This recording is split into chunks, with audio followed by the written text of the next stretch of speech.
I got me some seeds I gotta plant. And I need to do a little walk around the garden. I'd like to do that every day to see how things are doing and maybe pick off pests. Hello, carpenter bee.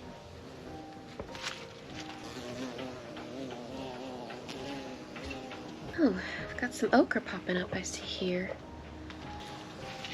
So I had ordered some birdhouse gourd seeds and planted a bunch of them, and not one of them popped up. I haven't been able to find the birdhouse gourds anywhere, and I was at Dollar General one day and they had some. So I bought them, and look, they were already popping up. There were only 2 to a packet. I was unaware of that at the time. I should have felt around in the packet to see. I would have gotten more. So I went back to get more packs. Well, they were all sold out. I was like, you know what, I'm gonna look around and see. Maybe there's one mixed in somewhere with some other seeds. And there was, so I picked one up, came home, I was so excited. And I felt around the packet. There are no seeds in this. It's sealed up and everything. So I was disappointed. I guess I'm only gonna have 2 gourd plants this year. But I saw some pretty sunflowers. The little lemon queen, I thought they were pretty. But I thought we'd mix these lemon queens in with my watermelons. I thought I'd go ahead and get started some of these right now, these lemon queens. And then I just liked this name, y'all. Morning Glory, Scarlet O'Hara. So, got me some nasturtiums. Nasturtiums are not my favorite. They're good to plant as a trap crop. Aphids love nasturtiums, so they'll go feed on your nasturtiums and hopefully not attack your other plants as much. And then when your nasturtium is full of aphids, you can remove it or hose it off or whatever. It's a way of protecting your other plants. I've tried using it that way, but I didn't find that it really did anything. But I just saw these at Dollar General. It was like 4 for $1, so I was like, we'll try it out again this year and see how it goes. Check out this tobacco. It's looking good. Something's been munching on me a little bit here. But some of these are going to be ready to go out soon. These bigger ones, you see. I'm just going to be mixing that in with everything else. Really need to bring my soil back up, don't I? I'll put 2 per pot. Try not to drop them.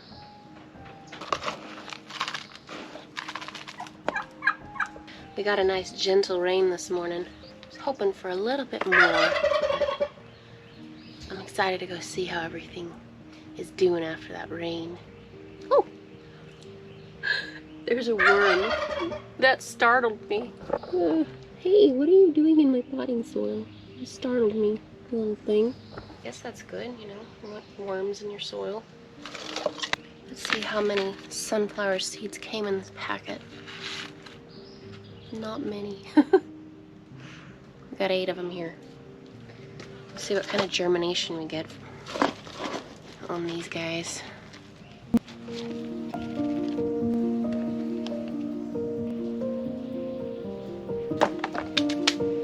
me grab my watering can.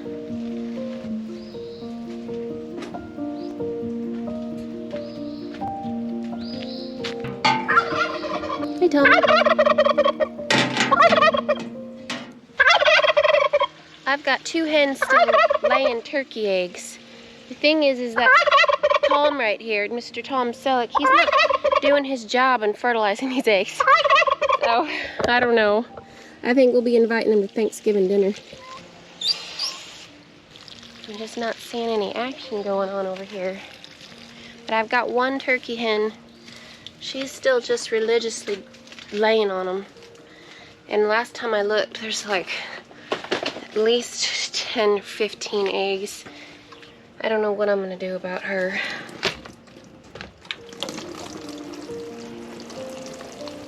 Anything else need water? I still have a bunch of tomatoes left. As you see, they're getting really tall and leggy. I transplanted some open pollinated mushroom basket, which is a beefsteak variety, and then some open pollinated paste tomatoes into bigger pots so that they can continue to grow. And that way I have some backups just in case something gets sick or whatever.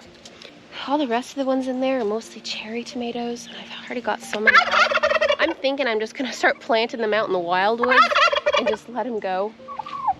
I put these tomatoes here. These are those cherry tomatoes that are supposed to be really very tiny.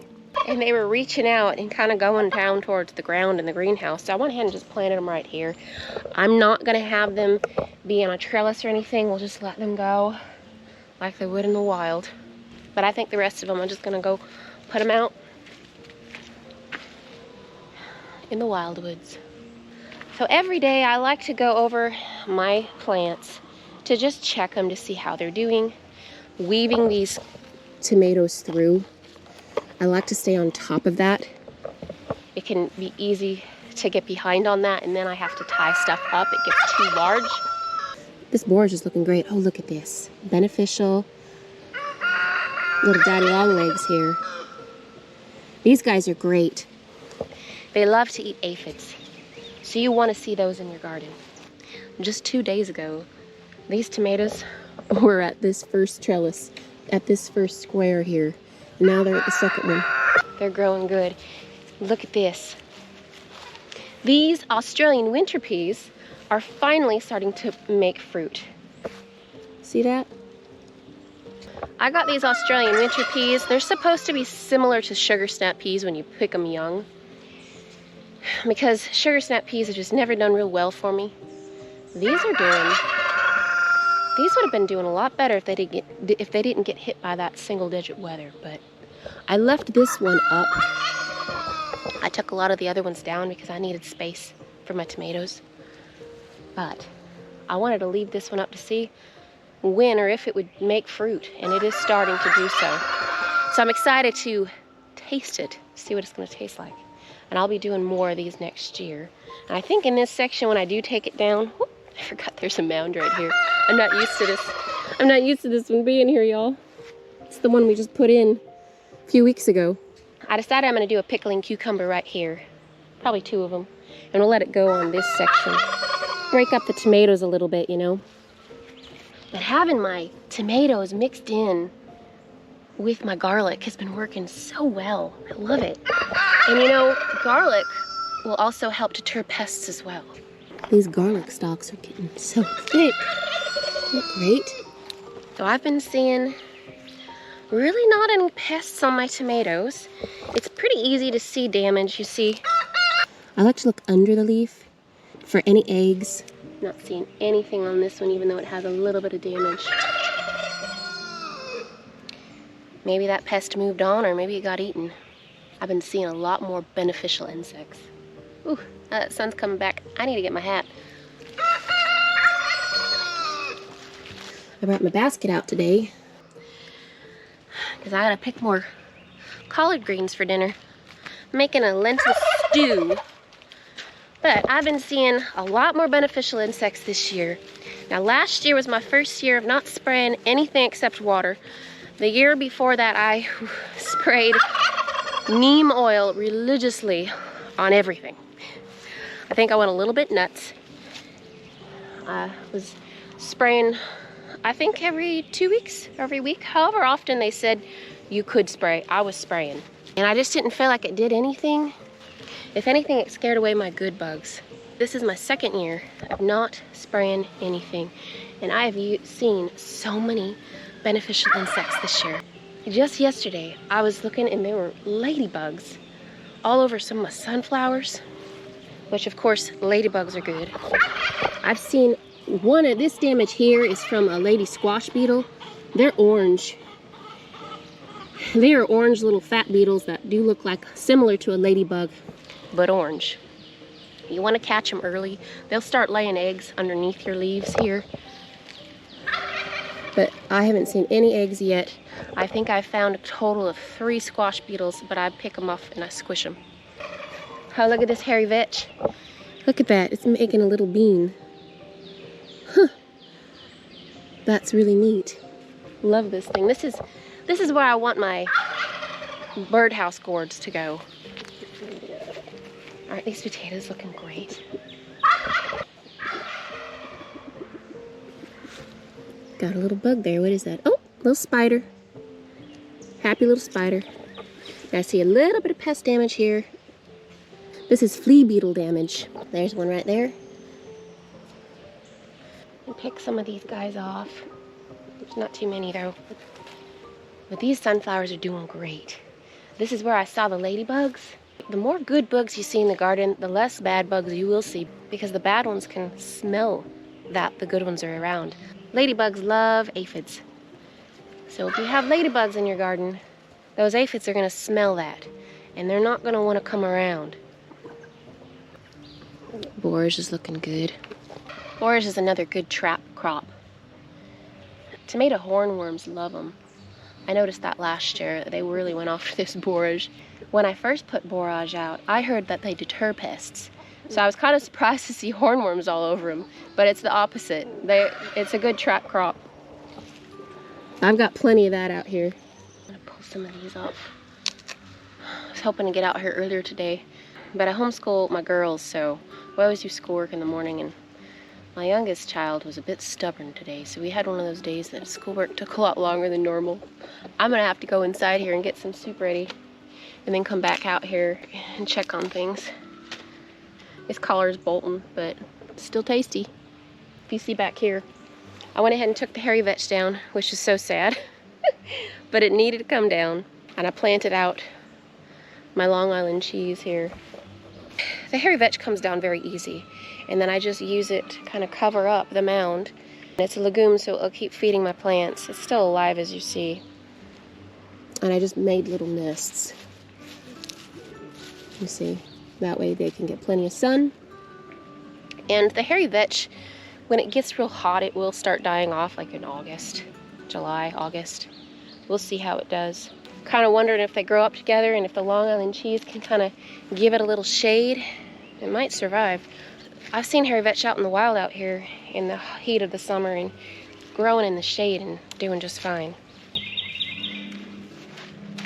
I think we got enough here. You see, just walking through, this is more damage here from the lady squash beetle, and here's one right there, so we're gonna get rid of her. Nope. Ah, here's some. These little guys are mating. We can't have that. This guy's getting huge. Look at this. Here's climbing. This is the loofah plant. It's doing great. I'm gonna go ahead and get some thyme this week and mix that in with my squash. I have been having some flea beetles. Herbs that have a real strong smell, you can mix those in and it can deter those pests. It can deter those flea beetles. I have heard of people putting talcum powder down too. I just don't like putting stuff down on my soil. I don't want to mess anything up. My soil's just doing so good. It's got a lot of good bugs in there. I don't like messing with that, you know. Alright, I'm gonna go get my soup going. Then I'm gonna come back here when the sun's down. It's not gonna be so hot. And I'll be right back.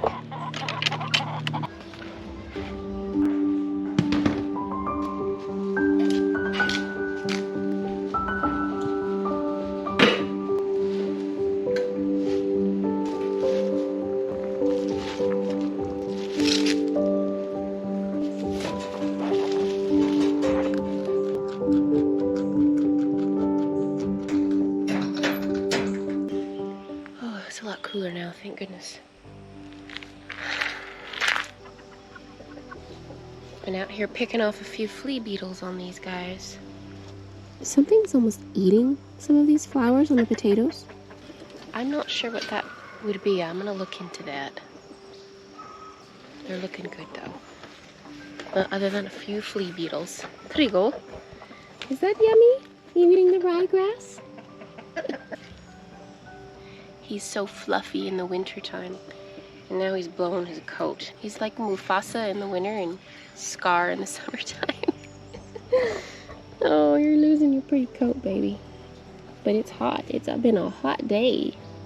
Yes, it has. Love seeing all those ladybugs.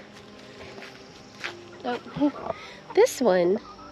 Oh, look, there's more of them. They're everywhere. Look, and there's two over here mating. See, that's what I like to see.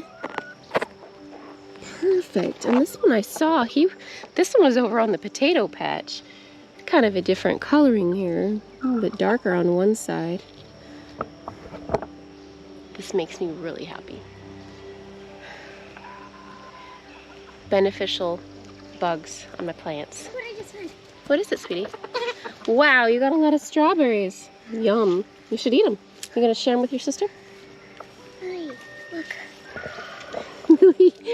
You didn't bring the bucket for the eggs. Using your dress, that works too. Do you want one strawberry? The biggest? Oh, you're sweet. Thank you, sweetie. Wow, these are really good. It's my hair tie. Good, you found it. Lily lost her hair tie a while ago and was so upset. She just found it. Chickens! I love having a chicken mowed around the garden. It's great. These ones are getting so tall. I did have the Brandywine in the section. They're the ones that got a little bit of early blight. I went ahead and just ripped them up. I didn't want to mess with that. And I went ahead and put in my open pollinated mushroom baskets. And they're huge. They're getting so big. Look at this. They look healthy too. I'm not seeing any blight on them. This one is the tallest. Look at this. That's great. I've been really holding off watering them until I see signs that their leaves are starting to droop, that they need water. I'm trying to get those root systems as deep and nicely established. When we planted these tomatoes, we dug a very deep hole. That's one of the reasons I started my tomatoes earlier, is I wanted bigger tomatoes that I was putting out so that I could dig a nice big hole and have a nice deep root system going. So they've been doing really good. I don't see any stress. I don't see any leaf curl so much. They're looking good. I'm happy. Hey, what you doing? What do you think, Twinkle? They looking good? This row, you know, I didn't get as many garlic and stuff growing because I had so much of that crimson clover, and I also had the Australian winter peas out here. At least there are some garlics around the tomatoes. I think that has been helping with the pests. And I think I'm gonna prune my tomatoes a little bit more this year. Last year I kind of did an experiment. You know, some prune their tomatoes, some do not. And I've heard people have good results with each one of those methods. I definitely noticed that I got a higher yield by doing some pruning. So I will be experimenting with that a little bit more this year. I threw out all my marigold seeds, and we'll see what comes up. I was expecting more rain, and we just got a little bit this morning. It's like the chickens knocked over their water. It's been a hot day.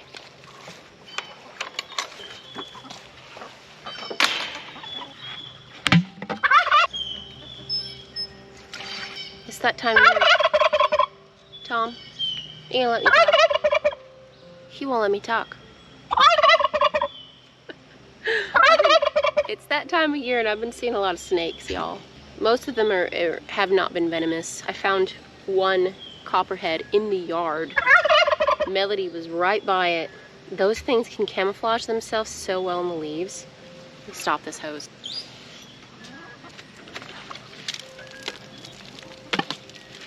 And it was my first time picking one up with those snake grabbers that we got. We like to relocate our venomous snakes. I don't like killing them. I don't want them in my yard, but they have a purpose. We always relocate them further out where there are no people. But I got a little bit of footage of it so that y'all could see how well these guys can camouflage themselves. So I'm gonna cut over to that real quick. Moonlight tried to catch it. Right. And I was like, what is he getting? It's beautiful. It's scary. Why is it so But look at close how well he blends in with the leaves. So that's why it's really, you gotta be careful outside. I was right there. Our experience with the copperheads is that they're very docile, very chill. I pick them up with the grabbers and they don't even try to strike or anything. Which I would say with the rat snakes, they're a little bit more bitey. But of course they don't have venom. I mean, they can't hurt you with their sharp teeth. Morrow. Oh, she got in the pond. She can get around. There's a spot that we need to fix where she can go under. She loves, is what it is, she likes to catch the frogs. Oh my God. Y'all need to see her mouth. But I saw a snake. There was another snake in the yard. Ugh. Web. Well, it's one I don't really see. So it was a water-banded snake. But when I saw it, I was a little concerned because it's not something I normally see in the yard. You know, something you see in the water. So I was a little concerned. Marl came running out. I removed her and we were able to get it and properly identify it. Oh, Morrow, look at you. Come here.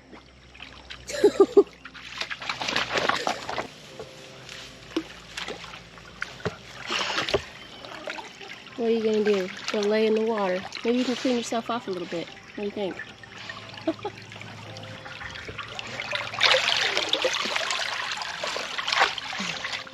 Can't be too mad, you know. She's a water dog. She's doing what she loves. Being in the water. You know what, girl? Come on. Come this way. And I'm gonna hose you off before I leave the garden. There you go. I think we're good out here, y'all. See a little bit of leaf curl. Could just be from that heat today. We had so much heat. Oh my goodness. You're wild. Don't chase the kitties. This little sunflower needs to be weaved through here. I have noticed I planted some of the open pollinated paste tomatoes and they were next to an indeterminate and a determinate. And I do think that some of these that are popping up are determinate. In this paste tomato row here, the determinate tomatoes are gonna be a little bit shorter and more bushy, not so funny. You startled me. Hi. Hi, you eating all the bugs? You eating all the bad bugs in the garden? Hi. I love my toads. But it's hard to tell. It's still so early. Just notice some are getting taller and these ones are kind of shorter and bushing out a little bit, if you see. And I planted these at the same time. A determinate tomato is not going to produce fruit as long as an indeterminate will. But they do produce sooner, from my understanding. I feel like my determinates did better last year than my indeterminate. But we'll see how that goes. What are you doing? You're not supposed to be going this way. Come on. Come on. I think I got off all of these squash beetles over here. I like indeterminate tomatoes though. And I want to create a variety that grows well in my garden. And that's my goal with collecting my own seeds and letting them kind of be open pollinated. The original tomatoes from South America were indeterminate. Of course, they would just grow on the ground. That's what tomatoes naturally want to do instead of how we force them to grow up. And they were also not capable of self-pollinating themselves. The ones that we have developed over time can self-pollinate, but the original ones could not. I think we're looking good out here, y'all. It's gonna come out here again tomorrow and keep doing this every day to make sure things are doing well, picking off those pests. I'm gonna go hose Morrow off and go hang out with Nathan and kind of relax and unwind for the evening. Thanks for hanging out with me, y'all. Take care, and we'll see you next time.